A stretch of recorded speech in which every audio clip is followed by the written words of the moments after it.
ایک صحابی حضور کی بارگاہ میں آئے, جوان تھے, کہا کہ یا رسول اللہ صلی اللہ علیہ وسلم, جوان ہو چکا ہوں, شادی کی عمر ہے, لیکن شادی کرنے کی طاقت نہیں, مال نہیں, اسباب نہیں, کیا کروں؟ شادی نہ کریں تو گناہوں کی طرف چلے جائیں, خواہشات ہیں انسان کی.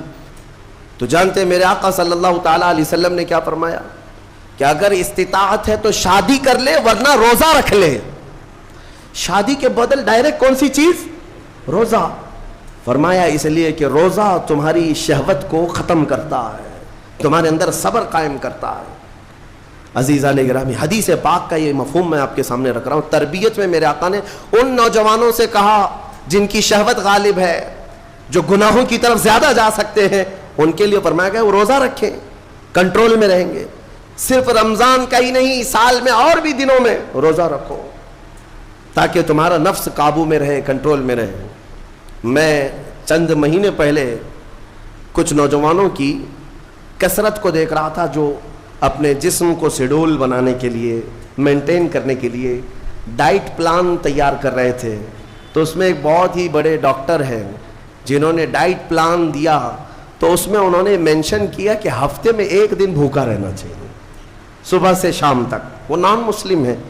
میں نے پوچھا تھا کہ یہ آپ کے ڈائٹ پلان میں کس لیے ہے, تو انہوں نے اس کی سائنٹیفک وجہ بتائی کہ ہفتے بھر میں ہم جو کچھ بھی کھاتے ہیں, کچھ ایسی چیزیں جمع ہو جاتی ہیں جن کو پگھلنے کا موقع ہی نہیں ملتا, ہم بار بار کھاتے رہتے ہیں, اس پر چیزیں جمع ہوتی رہتی ہیں.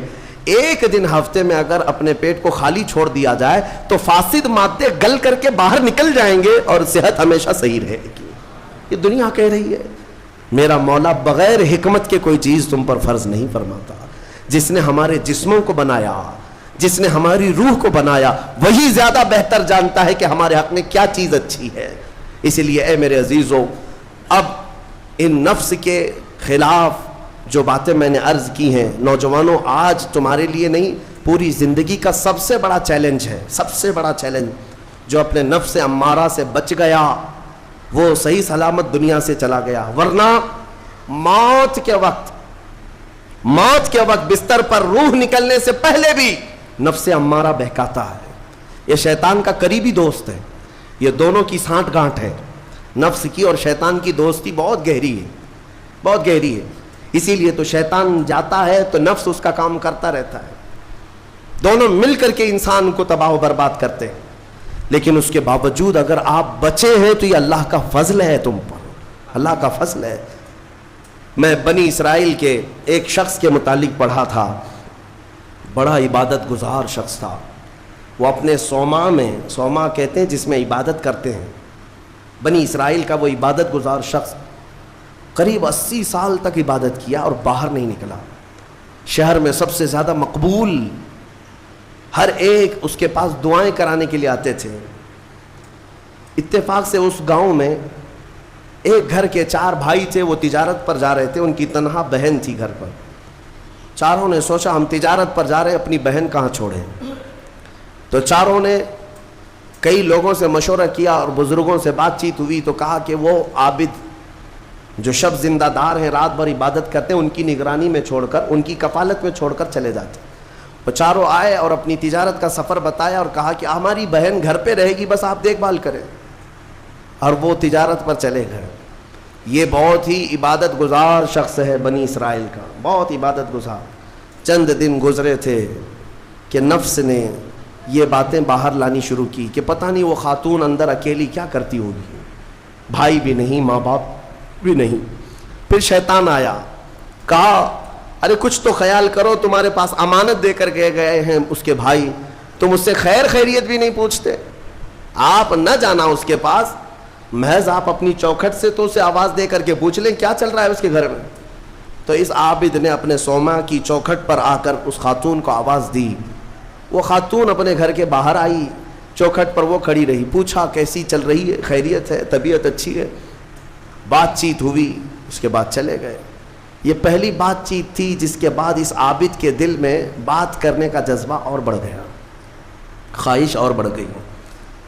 عورت سے بات کرنے کو آج نوجوان یہ سمجھتے ہیں یہ تو فرینڈلی ہے, ہم تو ایسی دوستی میں کر رہے ہیں, تمہیں پتہ ہے یہ بہانے ہیں دوستی اور فرینڈ شپ کے، یہ سب نفس امارہ کی تباہیاں ہیں جو تمہارے دل میں بار بار شہوت پیدا کرتا ہے۔ اب اس 80 سالہ عبادت گزار شخص کا حال یہ تھا، دوسرے دن صبح پھر سے باہر چوکھٹ پہ آیا، اس خاتون کو بلایا بات چیت کے لیے، وہ پھر بات چیت کرنے لگی، ادھر سے بھی بات ادھر سے بھی بات۔ چند دن گزرے کہ اب گھنٹوں بات ہونے لگی، خیر خیریت چھوڑو، گھنٹوں بات ہونے لگی، عبادت میں بھی فرق پڑ گیا۔ ایک خاتون کی طرف، ایک عورت کی طرف دل کا میلان بڑھتا چلا گیا۔ یہ نفس ہے، نفس ہے۔ جہاں پیٹرول ہو اور پھر آگ ہو، ایسا نہیں ہو سکتا کہ دونوں میں ایک بھی ادھر سے ادھر ہو جائے تو آگ نہیں لگے گی، بھڑکے گی نہیں۔ میرے عزیزو، اس کے بعد کئی دن ایسے ہونے کے بعد شیطان ایک بزرگ کی شکل میں آ کر اس عابد سے کہا، کیا کھڑے کھڑے بات کرتے ہو، اس کے گھر جاؤ، بیٹھو، تسلی دو اس کو۔ یہ عابد اپنے سوما سے 80 سال بعد باہر نکلا تھا اور اس خاتون کے گھر گئے۔ اب کھانا پینا ساتھ ہوتے ہوتے یہ نوبت یہاں آئی کہ زنا کر لیا۔ 80 سالہ عبادت گزار شخص زنا جیسی نحوست میں مبتلا ہو گیا، منہ کالا کر لیا۔ اب اس کے بعد اپنے سوما واپس آیا، اس کو تو ایسا لگا کہ میں تو مزے میں ہوں، بھائی بھی نہیں ہے اس کے، کوئی نہیں ہے، لیکن اس عورت کا حمل ٹھہرا، وہ حاملہ ہو گئی۔ اب اس کو ڈر لگا کہ اس کا حمل ہو گیا، کیا کیا جائے؟ نفس بھڑکاتا رہا، شیطان بھی ساتھ دیتا رہا۔ شیطان آیا اور اس نے کہا کہ ایک کام کرو، اس کا گلا گھونٹ کر مار ڈالو ورنہ تمہاری بدنامی ہوگی۔ یہ عابد اس کے گھر گیا، رات کو اس کے ساتھ تنہائی پا کر کے اس کا گلا گھونٹ دیا اور عورت کو ختم کر دیا۔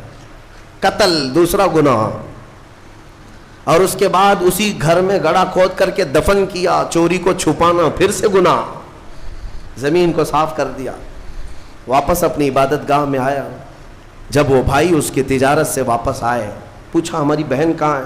تو یہ رونے دھونے لگا، کہا تمہاری بہن بڑی بیمار ہو گئی تھی، علاج کرایا، نہیں بچ سکی، انتقال ہو گیا، قبرستان میں نے دفن کروا دیا۔ اور جھوٹ موٹ ایک قبر کے پاس لے گیا اور کہا یہ تمہاری بہن کی قبر ہے۔ بھائی روتے رہے، اپنی تنہا اکلوتی بہن کو یاد کر کے واپس آئے۔ بات یوں ہی گزر گئی، لیکن نفس کی تباہ کاریاں چھپتی نہیں ہیں، یہ کالے کرتوت کبھی پوشیدہ نہیں رہتے۔ پھر ابلیس ان 4 بھائیوں کے پاس گیا اور کہا تمہیں پتہ ہے تمہاری بہن کہاں ہے؟ کہا وہ تو انتقال ہو گئی، اللہ کو پیاری ہو گئی۔ کون کہا؟ کہا اس عابد نے کہا وہ جھوٹ بولتا ہے، اس نے تمہاری بہن کے ساتھ منہ کالا کیا، زنا کیا اور گلا گھونٹ کر مارا اور اسی گھر کے اندر دفن کیا ہے، کھود کر دیکھ لو۔ ابلیس نے ان بھائیوں کو سب بتایا، اور جب ان بھائیوں نے زمین کھودی تو لاش سڑی گلی موجود تھی۔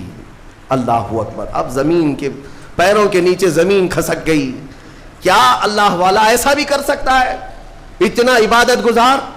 پھر لوگوں کو جمع کیا گیا، سبوں نے دیکھا تو اس کے بعد غصے میں سارے لوگ بفر گئے اور سب کے سب ٹوٹ پڑے اس سوما پر، اور اسے کھینچ کر کے باہر لایا گیا اور اس سے پوچھا گیا۔ اخیر میں مار توڑ کے بعد اس نے اقرار کر لیا کہ ہاں میں نفس کے دھوکے میں آ گیا تھا، مجھ سے یہ گناہ ہو گیا ہے، غلطی ہو گئی ہے۔ ساری قوم نے مل کر اس کا چہرہ کالا کیا اور اس کو پھانسی پر چڑھایا۔ جب پھانسی پر لٹکانا تھا، دنیا تماشا دیکھ رہی تھی، بچے تالیاں بجا رہے تھے، لوگ پتھر پھینک رہے تھے، لیکن اس وقت بھی سامنے شیطان آیا اور اس کا نفس بھی تھا۔ یہی نفس امارہ ہے۔ دونوں نے مل کر کے کہا کہ اے عابد، اب بھی تیری حفاظت ہو سکتی ہے، بچ جائے گا تو، اس پوری بلا سے تجھے ہم نکال لیں گے۔ اس نے پوچھا کیسے؟ کہا دیکھ تو جتنی عبادت خدا کی کیا 80 سال، اس خدا نے تجھے کچھ نہیں رکھا، اس حالت تک لے آیا، کاش تو ہماری عبادت کر لیتا، ہمیں خدا مان لیتا تو چٹکی میں تجھے نکال لیتے۔ نفس کی سن لیا اس عابد نے، کہا صحیح بات ہے، اتنے سالوں تک خدا کی عبادت کرتا رہا پھر بھی پھنسا ہوں، کچھ بھی اچھا نہیں ہو رہا ہے میرے ساتھ، ایک غلطی ہوئی اس کی سزا ہی ہو رہی ہے، نفس صحیح کہہ رہا ہے۔ اس نے اپنے نفس کی مانی اور شیطان سے کہا تو ہی میرا خدا ہے، تجھ سے میں سجدہ کروں، مجھے اس بلا سے نکال لے۔ جیسے ہی اس نے یہ کہا، شیطان تالیاں مارتا ہوا چلا کہ میرا کام مکمل ہو گیا، ادھر لوگوں نے اسے پھانسی پر چڑھا دیا۔ ابتدا آنکھوں سے شروع ہوئی، باتوں سے شروع ہوئی اور کفر پر خاتمہ ہوا۔ موت کس بات پر ہوئی؟ کفر پر موت ہوئی۔ لوگ ہلکے میں لیتے ہیں کہ یہ یوں ہی مزے کی زندگیاں ہیں. میرے عزیزوں، نفس سے الرٹ رہو. اس نفس نے اچھے اچھوں کا تقوی بھسم کر دیا، کئی لوگوں کی عبادتیں ضائع کر دیں. عورت کے فتنے سے، مال کے فتنے سے، حرص لالچ کے ذریعے سے اس نے ایمان کو تباہ کیا ہے. اور پھر میں آخر میں یہی کہتا ہوں، اس نفس کو اگر کوئی کنٹرول کر سکتا ہے تو اللہ کا یہ پیارا مہمان رمضان المبارکہ ہے. یہ رمضان ہے، یہ رمضان ہے جو تمہیں نفس کی غلامی سے آزاد کرائے گا. اس سے خوب محبت کرو، خوب محبت کرو. قیامت کے دن ایک شکل میں آئے گا، ایک شکل میں آئے گا، خوبصورت شکل میں آئے گا، خوبصورت شکل میں آئے گا. اور حدیث پاک میں ملتا ہے کچھ بندے وہ ہوں گے جن کی سفارش کے لیے رمضان آئے گا، رمضان آئے گا. اور اللہ تعالیٰ رمضان کی اور قرآن کی سفارش کو کبھی رد نہیں فرمائے گا. جس کی سفارش میں رمضان آ گیا اس کے لیے جنت میں جانا واجب ہو جائے گا. اور کچھ لوگ وہ ہوں گے جن کے خلاف رمضان کھڑا ہو جائے گا. رب تعالیٰ سے کہے گا مولا میں ہر سال اس کے گھر جاتا تھا، یہ مجھے کبھی قدر کی نگاہ سے نہیں دیکھتا، میری عزت نہیں کرتا، میرا احترام نہیں کرتا. رمضان کچھ لوگوں کی شکایت کرے گا. وہ بندہ کہتا ہے مولا میں اس کو پہچانتا ہی نہیں، یہ کون نیا آدمی ہے؟ مولا فرمائے گا یہ میرا مہمان رمضان ہے جو ہر سال تیرے گھر آتا تھا، تو بے قدری کرتا تھا، بے احترامی کرتا تھا، اور آج رمضان تیرے خلاف کھڑا ہو گیا، اس لیے تجھے جہنم میں جانے کا پروانہ دیا جاتا ہے. میرے عزیزو، رمضان کو اپنے خلاف سفارشی نہ بناؤ، رمضان کو اپنا حمایتی بناؤ، اس سے محبت کرو، اس رمضان کا قدر کرو، احترام کرو. اپنے گھروں میں جس طرح کسی باہر کے آئے ہوئے مہمان کی عزت ہوتی ہے، رمضان کی عزت ہونی چاہیے. گھروں میں خرافات نہ ہو، بے حیائیاں نہ ہو. بچوں کو بار بار اس بات پر ٹوکو کہ بیٹا بری بات نہ کریں، رمضان ہے، اللہ کا مہینہ ہے. ہمارے بزرگ ہمیشہ یہی کہا کرتے تھے، کسی کو مارنے نہیں دیتے تھے کہ روزہ ہے، رمضان ہے، ہاتھ نہیں اٹھانا. گالی دیتے تو کہتے کہ بیٹا رمضان چل رہا ہے، گالی مت دے. یہ ہے رمضان کے احترام کے طریقے. آج یہ ہمارے معاشرے سے جا رہے ہیں. اس لیے میں کہتا ہوں ہر بات پر تاکید کرو اپنے بچوں کو کہ رمضان ہے، رمضان ہے. اور انشاءاللہ العزیز یہ رمضان ہماری سفارش کرے گا اور مولا اس کی سفارش پر ہمیں جنت عطا فرمائے گا.